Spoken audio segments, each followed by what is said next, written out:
Welcome to DJN TV and Tuesday Night with Ben Stowe. Now introducing the one and only Ben Stowe. Yeah, baby! Yeah. We are now here with Tuesday Night with Ben Stowe. This is the show where people have questions. We pretty much ignore questions and we go for ice cream. I'm down. Yeah, I'm down for that. Yeah, we actually should. The kids actually brought home some really good ice cream in one of these little, and you can tell that the containers, it's got to be good because the price stays the same, but the container size gets smaller. So it's got to be good ice cream. Yeah, I had an ice cream sandwich tonight. That's the best I could muster. You're ahead of me. So good evening and welcome tonight. It is Tuesday night. We've got some great stuff for you tonight. We're going to go through a list of underrated pieces of gear. Da-da-da. I need some inspirational, something. Yeah, we need a higher production value here. I think we need some, graphics and sound effects. If there was only a place I could buy one of these little boards where you could push a button and it would make a noise. Yeah, like Jim Cramer. Just bam, That'd be so cool. Instead, I'm here with like the old time sound guys putting BBs in a balloon and shaking it up so it sounds like the car's going down the road. I'll make some calls. So tonight we're going to go through and talk about some forgotten pieces of gear. If you're out there and you have any questions or anything tonight, the chat room is open and we're watching the chats and you can drop in and do that. For a lot of you probably didn't have a chance to check out the first show tonight, which was a tribute to Raymar. Rob Peters kind of hosted a meeting or a show with some of Raymar's friends and such who've had different stories that they shared. It's a great show. If you knew Raymar a little bit, it's a neat show to learn more about Raymar. And if you knew a lot about Raymar, watch the show. And they're going to be, Rob's going to be doing some additional podcasts and things kind of reflecting on the life of Raymar, Ray Martinez, who passed away last week, unfortunately, from complications with COVID-19. So check that out. It was kind of a neat show as someone who knew Raymar a little bit, not as well as these folks did. It was neat to hear the other side or hear more to really kind of fill out the knowledge of who Raymar was. So it was neat. Check it out. Yeah, I didn't know Raymar well, but I regarded him as a friend. I think he lit up every room he walked into. So it is another tragic loss, but wonderful that we have these tributes. And thank you, John, for doing that. Yeah, so. It was a neat experience. I'm glad Rob was able to put it together because as much as I like hosting shows, this is one I just did not feel I was qualified to host. Just because I didn't have the experience and such as Rob did. So I'm so happy he was able to step up and do that. So Ben, let's jump into tonight's topic.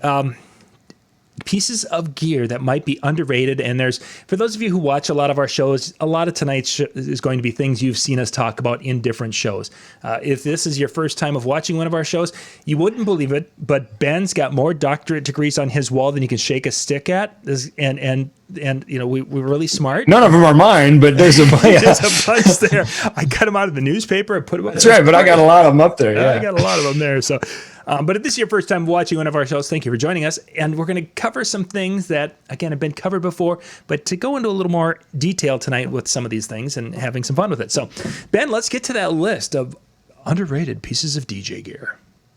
Well, when I tried to put this together, and you certainly inspired me in the conversation we had about it. My thought was, what are pieces of gear that you don't think about until you need them?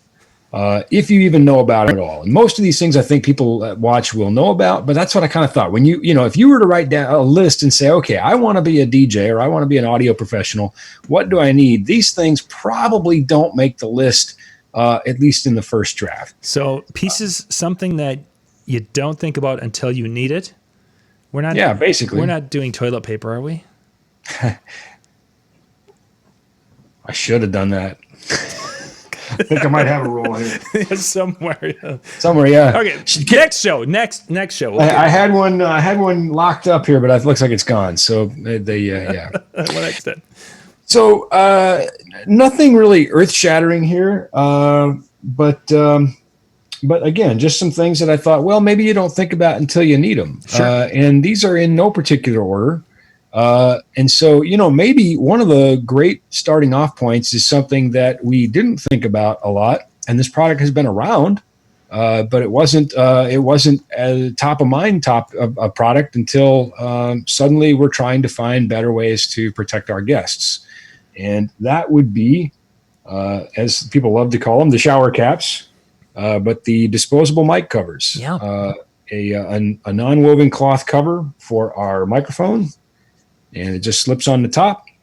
Its purpose is to largely keep water droplets and things out of the microphone. Now, as we've talked about in the past, we've talked about what the inside of a mic looks like. Underneath the shower cap, you've got a steel windscreen. And then underneath that, there's a foam windscreen in here. So anything that gets into that steel and that foam is going to hang out in there. And so the purpose of the shower cap, we'll call it, there's another name for it, but it's a family show. So, but the purpose of that is to largely keep those things out. And then of course they're very, very inexpensive. They're disposable. Do not reuse them. Just throw them away. Mm-hmm. And your mic will be, hopefully, cleaner. Well, it'll certainly be cleaner, to some magnitude. Now, my first thought about these things was, I can't wait until I don't need these anymore. Now, whether or not they do a great deal to stop the spread, in particular of COVID-19, I don't know. Mm-hmm. We've established I'm not a virologist. I'm not an epidemiologist. What I do know is they can't hurt. They certainly can't hurt. I do know that they prevent a lot of water from getting through, and so I have to believe that does something. But again, I don't know. So I started thinking about, if we use them just out of our duty of care and our abundance of caution, maybe they help, maybe they don't, maybe it's safety theater, lots of maybes, answers we won't have for 5 years. In 5 years, we'll look back and we'll have a lot more clarity on what the now is. But I thought, okay, well, they don't hurt. Mm-hmm. Then I started thinking, I don't have to clean lipstick off microphones anymore. I don't have to, microphones are, we've said this before on the show, microphones are like toothbrushes. These mm-hmm. things were kind of gross before there was a deadly virus. Yeah, they could be funky. So I got to be honest, I might keep using these things, mm-hmm. especially for rentals. Even if the rental people don't change them, I just might go out with one on it and come back smelling a little better. And yeah. So anyway, the disposable mic covers. That's one item. And again, 100 packs, like $12 or $13 or whatever they are. They're on our website. Shameless plug. But that's one. I think people will be surprised to know that they've been around for a long time. Yeah. We obviously didn't know about them. Until this year. Yeah. So all right. Let's see. These are in no particular order. But number 2. We've talked about this many times in different ways, and that is cables. Mm-hmm. A good quality cable. And take care of your cables, and they'll take care of you. We've talked about that. We talked about the parade that ran over one of our cables and how it fared and that sort of thing. But bottom line, it's one of those things that I don't think most people, they'll go post, they bought a new controller, they'll post their new speakers. Most people don't post about their new cables, except for our Platinum Series cables, which I personally, I love that. I think that's like a badge of honor that you're making a really awesome cable and people want to go post that they bought them, Sure. So, and that is kind of, we didn't make them with the idea that people were going to post about them, but we did make them with the idea we were going to make an awesome cable. And those people obviously recognize that is, the old saying, a chain is only as strong as its weakest link. Mm-hmm. And it does not matter how great your controller is, and it does not matter how great your speaker is if you have no way to connect them. So I'm going to say cables as a general category. This, of course, is a really nice, beefy 12-gauge power cord, just a bulk piece of wire here. Because, of course, I have a bulk piece of wire here. I actually have a whole collection back there. Hang on.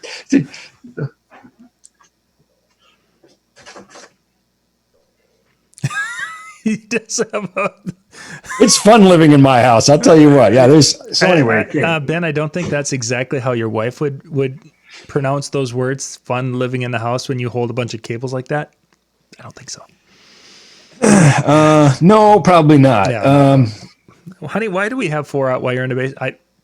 We gotta have 4-aught wire sitting around the base. Listen, I've got 3 kids, which is proof that I don't work all the time. Okay, so let's move on. I'm going to make this number 3 on our list here, and this one actually was suggested by you. I have to give credit where credit is due, and you're right. These things, they're only like $1, but they should be more because they're sure a pain when you don't have them. And that is the 6.35 millimeter, or as we would say in the US, 1/4 inch to 3.5 millimeter, or as we might say, 1/8 inch adapter for headphones, which pro consoles always have 1/4 inch jacks, and it seems like headphones now always have 1/8 inch cables or 3.5 millimeter cables. And you're right. So these things, you should just have we should sell these by like the 10-pack. That's what I was just going to say, is that a person should just buy them, because you never know. I actually have one by my desk too. Then there you go. Yeah, you know what? We're going to do that. We're going to make that right now. We're going to have the DJN TV 10-pack. It's not on our website, but if you just ask for the DJN TV 10-pack, we'll hook you up. We'll do something like that. Because invariably, because my board, for monitoring the board, I need those. And then if I have a second board, then that's why this one was here. And then, of course, I took it from my DJ rig, which then, And then Michael was meeting, and so he took it out of my spare one out of the truck. I found one in a console one time, live sound console, tour or whatever. And it was one of my consoles, so it wasn't like I stole this thing. But man, I felt like I hit the lottery. I'm like, oh, there's one stuck in the console. Somebody just pulled their cable out and left the adapter. I'm like, woo, happy days. Let's see. I got my collection laid out in front of me here, and in no particular order. We talked about cables. Let's talk about a cable tester. Da-da-da. And this, of course, is the Mote, the mother of all testers. And viewers, I would love to sell you one, but right now I can't, because we were working on a redesign of these things, and we went back and forth, and we had all kinds of challenges. We even redesigned the circuit board a couple times. We redesigned the chassis, back and forth, different ideas, things that we wanted to change. And ultimately, what we came back with is, it's already the mother of all testers. Let's leave it alone. So we've got more in production, and hopefully within a couple months, we'll have them done. So if you would like to get on the waiting list for Mote, let me know. But we have unfortunately sold out because I was too busy playing Mad Scientist and not just making what was already a pretty awesome piece of gear. But so for those of you wondering, is Ben was trying to work in to be able to gauge the quality of the crystal that would be able to be used in your lightsaber. And if the Mote could give you a better idea of the quality of that crystal and the clarity. And it was working fine until somebody plugged a dark saber into it, and then you know what? It was gone. They put the red crystal in there, and that just killed it. Synthetic crystals are not the same. Okay, it had to be said. It had to be said. All right. To show off my crazy mask. So then really what I heard from that is that the tester is going to be just as awesome as the current model, and Yes. it will be available for a wonderful Christmas gift for that special someone on your list. Man, you should be in marketing. Man, that was spot on. That's what I heard. Beauty and the Beast here. I'm the Beast. John's the Beauty. He's got that figured out. So yeah, check it out. It tests just about everything: HDMI, small DIN, RJ45s, 3.5 millimeter, USB. You can go USB B to B, USB A to A, USB A to B, USB B to A, and Da-da-da. even got some micro USB on there. HDMI, which is why we had this button here, because HDMI is actually more pins than we have lights. So the lights change color, bicolor LED. It's actually a tricolor LED. We hadn't figured out exactly what to do with the third color yet. So for now, it's just bicolor. As long as it's not Sith red. It does turn red when you push the button down. It goes from green to red. So anyway, also tests all kinds of other things. And one thing we were trying to work in was BNC for SDI cables or antenna cables, but we solved that problem with like an adapter that's like a buck that just plugs into the RCA and it works just fine. So Excellent. 2-conductor adapter for a 2-conductor jack, and you are good. Let's see. So, it just wouldn't be one of our shows if we didn't stray from the topic a little bit and talk about things that really don't matter whatsoever. We do that? Once in a while we've done that. Let me just go back and watch all 200 shows. I don't think this has ever happened before. All right, you report back when you've done that. I'll be on that. I figure if he can dedicate 40 hours to that, 200 shows, he'll be back in about 10 weeks. All right. So I hijacked the Katie cast, and I talked to my friend Marco from Italy. Which was a lot of fun. And we really did have I think we spent more time talking off the broadcast than we did on. Sound familiar? But we were talking about all kinds of fun things. Star Wars mostly, and Italian food was definitely on the top of the list. But one of the things that was brought up during this, here we have the head of application engineering and support for DB Technology, a guy who's an extremely smart nerd, talking to me who's, I can hold my own with most nerds. And we're talking shop, right? Mm-hmm. And we're taking questions like we do here, and we get some great questions on this show. We've never been asked this question, so I don't know if it's the production value or if it's the same camera, it's the same lighting. Maybe it's Katie's graphics. Katie's graphics are pretty outstanding. Yeah, she does a nice job with it. We were asked if I was wearing makeup. I know. No, but nobody here has ever wondered. No one's ever. I question at a time if they actually watch the video, if they just listen to us. Either they are assuming that because you are a national publication, that there is somebody who's doing my makeup off camera and, Yes. dabbing off the sweat. They probably just assume that DJN TV would have that caliber. Or I guess I don't have an or. Could it the be? answer, though, go ahead. Could it be that spending more time home with the family has actually been good for taking some of those lines and creases out of your face, and you're looking younger and more spry? Yeah, maybe. I mean, I feel like I've aged 10 years during this 6 months of this pandemic, but The 10-year pandemic that, I have to look back at some of the older shows. I'm like, wow, I look like a baby. No, the truth is, viewers, there's no makeup. I just wake up like this. I am just this sexy all the time. So, it take just that. happens. You get out, you give it a shake, and there it is. Yeah, we're talking about my hair, right? Yeah, exactly. Okay. All right. Better get back to the list. We've strayed dangerously far from things we're qualified to talk about. Bill Marsh. Wait, there's video? That's funny. That was good, Bill. That was good. Yeah. Cue the new opener, which is me with like a Fabio head shake, water flinging off my. Don't give Jimmy ideas. Yeah, my freshly short pandemic hair. So, first salon haircut in months, 6 months maybe. When I saw the video and it's like, holy cats, his ears are back. I missed them. It's like I feel like I was getting some weird attenuation from the hair. I was going like 70s style. Yeah, but like, I had to ask the woman at the salon who I'm embarrassed to say I went to high school with her and I didn't recognize her. So I felt really bad afterwards. But anyway, that probably didn't need to go out in the public. Anyway, I asked her, I said, how many mask like things have you cut by accident? You know, like how many mask straps have you cut? And she said, none. I said, okay, well, that's good. I was just curious. You know, and then because with all the hair, you couldn't see it. And then you took off the disposable and put on the Darth Vader one and said, okay, now I know it's safe. Otherwise, I wasn't going to let you near my Darth Vader mask. I really wanted to wear that one. Yeah, I was going to do that, but I didn't want to risk it.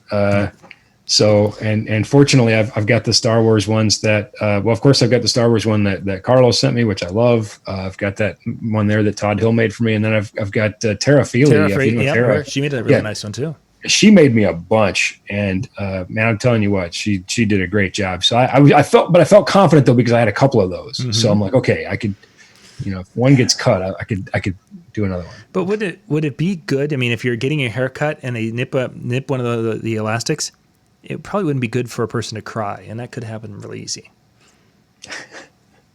My mask, Star Wars mask. I'd probably be okay because I got Tara backing me up. That's I know, true. You know you have a backup there. I'd have to go to her hat and mask in hand and say, you know, I'm really sorry, but I know she'd make more, you know. So yeah, I just get emotional at such traumatic things in life. I can certainly understand. So let's get back to gear. That'll get me emotional. These things, they were all the rage. I mean, they were the toilet paper of their era, and they've kind of slipped into sort of nobody talks about them anymore, I suppose, because everybody has them until they lose them or break them or whatever. But I'm bringing it back. Hang on, just before you announce it, somebody actually already mentioned this one in the chat room, up a ways. This was one that was recommended right there. There you go. Yep, the gravity clips. And I am, which by the way, that's not even what they're called, but I mean, that just says their popularity. That they're just called the gravity clip. Mm-hmm. Like, you know, like everything's called a Kleenex. It's the gravity clip. Gravity is a brand that, of course, makes lots of products. And we have lots in stock. So if you need them, don't worry, we've got them. Also, we've got the 2-inch versions for trussing, and we've got those in a variety of colors as well. And for those of you who aren't familiar with those are little clips that will clip onto the tube with a little bit of a hook on the back of it so you can run the wires down behind the tubes and keep them hidden. Thank you, John. I just assumed everybody kind of knew, but you know, that's the whole point of the show, right? Shame on me. What was I thinking? What was I thinking? And for those of you who have seen my systems, I used to, you know, care about that kind of stuff, but after Jimmy starts giving me crap about extension cords everywhere, I now go out of my way to run them across the dance floor a couple of times just so I can show you. Like a pretzel shape out there. Oh, exactly. Yeah. It's like, okay, everybody, we're going to play hopscotch through the extension cords. Go. It's like one of those one-line drawings where you don't lift your pen and you just keep running cable. Yeah, exactly. I'm trying to write my name in there. You know, it's kind of like peeing in the snow where you try to write. It's so funny. My mind went there too, but I wasn't going to say it. So yeah, well, if you've done that on your dance floor and you want to preserve your design, to Lego there is the Craggle, to cables there is gaff tape. And this is not just any gaff tape, because I think everybody thinks about gaff tape. Everybody knows gaff tape. It is, like, honestly, it's one of the things that I just can't even like live without. As we discovered on a previous show, I actually have gaff tape here at home. And as we also discovered, it was on my bedstand, which that's raises a lot of questions when we started out the show talking about that you have 3 children, so you don't work all the time. But I'm getting off topic. Let's go back because we've never done that before. Yeah, I can assure you the gaff tape has nothing to do with the children. I don't know what it was doing there, but anyway, I mean, why not, right? You know, why not? It's very useful. You should have it in every room of your house. You never know, honey, when there might be a cable that I got to tape down in our bedroom. You're not wrong. Yeah. I mean, there's nothing worse that it's like, oh my gosh, I could go to sleep and call it a day, but there's a wire over there that needs to be taped down. But I don't want to walk all the way to the utility room to get some tape. Whew, you know, when we were looking at this house, the realtor was showing her through the house. I was taking cold air returns off to look inside walls, and I was already plotting where I was going to run cables. I think we knew right away, that this was a house we were going to buy. We just sort of had that feeling. And so I had already just decided, plus I knew that it didn't really matter what I said anyway. So let her talk to the realtor and, I'll just, live wherever I'm going to live. Wherever she chooses, I'll be there. Yeah. That was kind of how the conversation went when we decided. We had been in our old house for 22 years. And that was kind of how the discussion went. Was she said at like year 20, she said, I think we should, look for a house that better suits our needs, our growing family, and our forever home, whatever. Yeah. And I said, well, I think this house is just fine. I like this house. I've been here a long time. And she said, well, let me put it to you a different way. She said, I'm leaving with or without you, but I'm leaving. So I decided the with her was better than the without her. So anyway, while she was looking at this house with the realtor, I was taking apart cold air returns and looking in walls. And that was absolutely the first order of business, was to run new cable in the house, which I did. So excellent. Anybody surprised? Didn't think so. Yeah, all right. So we're not just talking about gaff tape. We're talking about, in this case, mega gaff tape. Oh. There's your sound effects. You're welcome. Want to hear it again? Mega gaff tape. This is 4-inch gaff. And of course you can tear it into smaller strips, or you can lay down big wide strips once at a time. Little quick math for you. If you have 2-inch gaff tape and you lay 2 strips down that are overlapping, you don't have 4 inches. You have about 3. So if you need 4 inches, mega gaff tape. Yeah, just mega gaff tape. There it is. Excellent. So I sure hope that's not like trademarked, mega gaff tape. Yeah, wouldn't that be terrible? Because people watch the show and then all of a sudden we get in trouble because thousands and hundreds of thousands watch it, and then we've just violated a copyright. Yep. Well, guess it's a chance we'll have to take. We'll take that chance. We will take that chance. It's because we live on the edge like that. That's right. We're the kind of people that keep gaff tape on our bedstands. And odd 4-wire or 4-wire in the basement. Okay. So I don't have any 4-aught in the house. No. When you pulled those cold air returns, what kind of wire were you thinking of running through cold air returns? Well, I wasn't going to run any through the cold air returns. I was just using that as an easy access into the wall to learn about the building's construction. Okay. We should clarify that. I'm not running any wire through cold air. No. And I have seen wire run through cold. I've seen some networking wire that they've run through, and I don't know how they actually did that. But not by me, you didn't. No, not by you. But I have seen it in some houses. When you're looking it would be opening a cold air return in a house you did not yet own is more favorable than knocking a hole in the wall. Mm-hmm. So, that was, I just needed to get a look at the wall construction and I wanted to just learn a little bit about the house and its construction. So no, I didn't run any wires through cold air returns. And the reason why he looked in a cold air return, if you guys have never done that, is typically cold air returns are just run through a hollow bay that there's no insulation in that stud cavity, compared to an insulated or a ductwork, the heat run, which would be inside metal, which you really wouldn't be able to see what the wall is. So that makes sense. You should have a hardware show. That would be cool. I should try that someday. No, probably not. Too busy handy, setting something up. Handy. I'm too busy setting up 40 tripods for my lights. They're talking about this in the chat room, so I'm sure you'll come up with something. Yeah. So notably, though, since we're really getting to know the lay of my house here, one of the first wires that I ran, I had plenty of extra breaker space in the panel. Mm-hmm. And it was much easier to just run a new line on a new breaker than it was to tie into existing lines. So I have a TV in my bedroom that is on its own 20 amp breaker. Yeah, because TVs use so much power nowadays. I know. It's not even that big, but it is on its own 20 amp breaker because it was just so much easier to run its own line. So, yeah, no matter what we do for upgrades on that TV, we're good. So. Well, and again, this is northern Minnesota, so sometimes you've got to have an electric blanket. For those of you in the southern states, electric blankets are blankets that actually heat. And sometimes we need those in Minnesota. Yeah, weird, I know, right? You know what? It's summer's not over, John. It's August, but I got a stark reminder that it is the days are getting shorter and it's getting colder because the cat is now trying to sleep in our bed again, which is a sure sign that it's getting cold out. So fall is on its way. Yeah. All right. So last item I've got, and I certainly hope our viewers have enjoyed this all this non-topic stuff. Look, if you want the 3-minute YouTube Reader's Digest version, this show is not for you. Probably not so much, no. So just save your. But we do stay on task. We do stay on topic, laser focused. We do. Laser, yeah. Sometimes. Kind of. So, There was that one show. The last thing is, now we've talked about these in various forms. I picked the Ice Cube, which is a XLR to XLR 1-to-1 transformer isolator.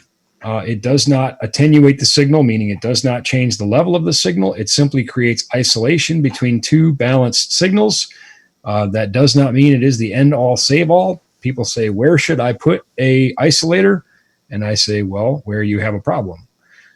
If you don't know where the problem is, then you're sort of guessing. So what kind of problem would I have that I might need such a thing? A buzz would be a really easy to identify. A hum, particularly we hear like that 60 cycle hum. The electricity traveling through your wall and through the 20 amp breaker running my TV is operating at 60 cycles per second. And that will produce, that's a frequency that is reproduced by loudspeakers. Mm-hmm. So you hear it as a hum. So that would be one. I think probably the most infamous story I like to tell is when we were doing the outdoor hockey broadcast for Fox Sports. They had created a hockey arena outside, and we had temporary power all over the place. They literally built a stadium outside. It was pretty wild.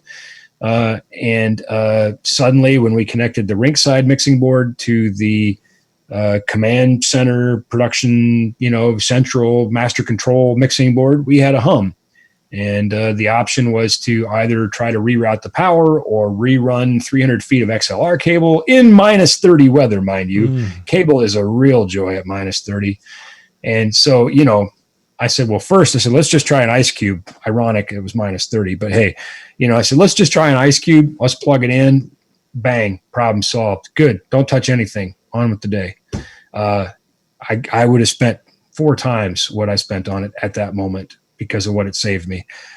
So anyway, you may never use it, but the first time you do, I think you'll feel the same way. So where would that be plugged in? Would you plug it in between your microphone and your board, from your board to your in our case, powered speakers? How would you utilize something like that with a typical DJ system?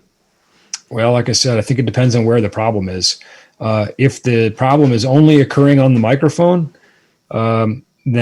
then I guess there, but I really doubt that that's where you're going to have the problem. More likely, your problem's going to occur between your mixing board and your powered loudspeaker. Mm-hmm. And the reason I would say that is more often than not, they're on different power sources. If you're plugging in that loudspeaker local and you're plugging in the mixing board, local to it, you may be on different circuits, and you may have some ground voltage potential difference that's causing a hum, or in different interconnects. In this case, it was between 2 mixers. Sure. So I think that's basically, like I said, try to identify where the problem is. And that can be really simple. I've got a hum out of this speaker and not that speaker. Okay, put it in the one that's humming. I got a hum out of both speakers. Do I hear the hum in my headphones? Yes. Okay, well, clearly the hum is in the mixer then. Putting it in between the mixer and the speaker is not going to help. Right. But the nice thing with something like that is the troubleshooting then is really as fast as plugging it in and unplugging it. Mm-hmm. We spend a lot of time devoted to technology and formulas and physics, and I love all that stuff. But here's the simple answer. If you plug it in and the problem goes away, leave it alone. Say, got it. Mm-hmm.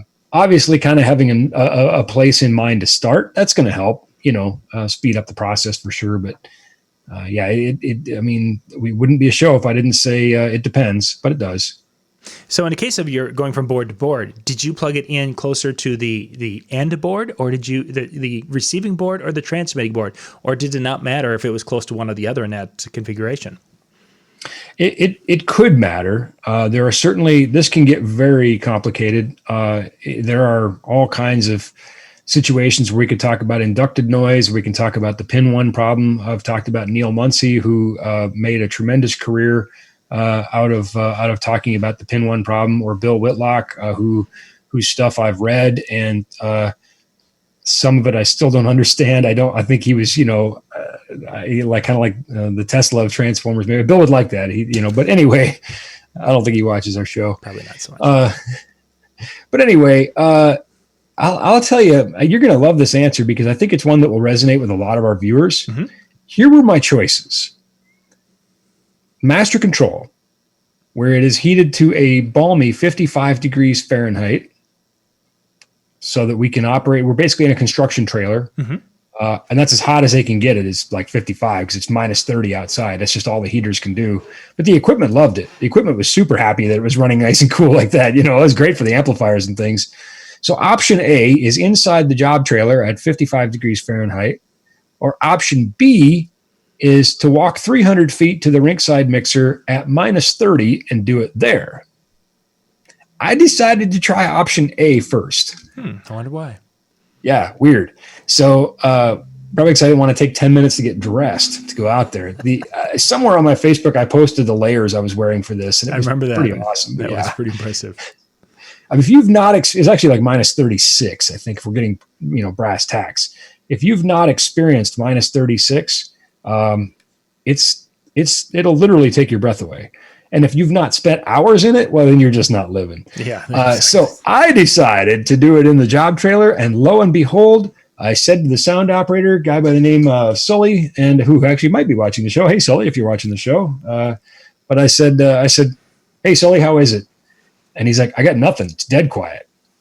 I said, So are you playing any music? No, hang on. Play a song. Ah, beautiful. There it is. So, And that fixed it. Wow.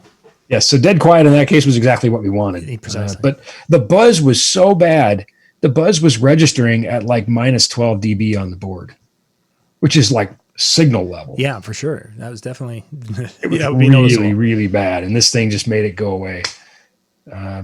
So anyway, yeah, I pretty much carry one wherever I go now, just because. Yeah, that's actually a piece. I'm gonna have to grab a couple of those because of those times where you have that buzz in one speaker, especially when we're doing remote sound around a room. There's that one. It's like, what else? Like I just thought of one other thing that I didn't bring in here. Although my laptop bag is actually right back there. There's one other thing that I carry with me in my laptop bag. A wireless mic antenna. Okay. Yeah, a wireless mic antenna. Well, I carry a lot of things. We did a show on that. There's a sewing kit, first aid kit. It's like Mary Poppins bag. Yeah, but mousetrap. In those things is a wireless mic antenna because when I'm out training and speaking, I've seen them. I had a situation one time where the mic got dropped and the antenna got broke off. So I thought, well, it's little, it's lightweight, and I can carry it with me. Now, antennas are tuned to specific frequencies, as we've talked about in shows past. But any antenna is better than no antenna. And as long as it's got that type of connector, which is, what is that? BNC in this case. I was going to say, you just talked about it. The BNC. Yeah, that's okay. There's the two common types are BNC and TNC, and BNC is 90% of the market. So, it's just one of those things. You can't carry everything, but we do talk about this internally in our organization, and we say the only tool you'll miss is the one you don't bring. And you'll never miss a tool you brought, unless you lose it, like these. Or you have a child that takes the tool out and leaves it outside in the rain. Somebody's been watching my Facebook. I mean, I've heard it happens. I've never experienced that, but I've heard it happens. Well, luckily they were the cheap wire cutters, but still, the point remains. It had to be. It was a lesson to be taught. You know what? They're shiny now. Nothing stayed outside since. Well, good. That was some good stuff there. That ice cube. I wasn't aware of that actually. So I learned something tonight. That's pretty cool. Cool indeed. Yep. Just one of those things. Yeah. Well, thank you guys for being with us this evening. If you've got any questions about any of the things shown in tonight's show, just reach out to Ben at nlfxpro.com. He'll be able to guide you in picking those things up when they're available, if they aren't available, or get those to you. Everything's in stock except the moat. Every single thing we had, even the mic covers, which had been kind of like the toilet paper too, where you couldn't find them anywhere. We do have stock on those at the moment. Excellent. So reach out to Ben or Katie, and they'll get you hooked up. And we'll be back here at the top of the hour. We're going to be kind of doing a rehashing DJ Expo events of the past with Brian and Jay at the top of the hour. So we'll catch you then. Thanks so much, everybody.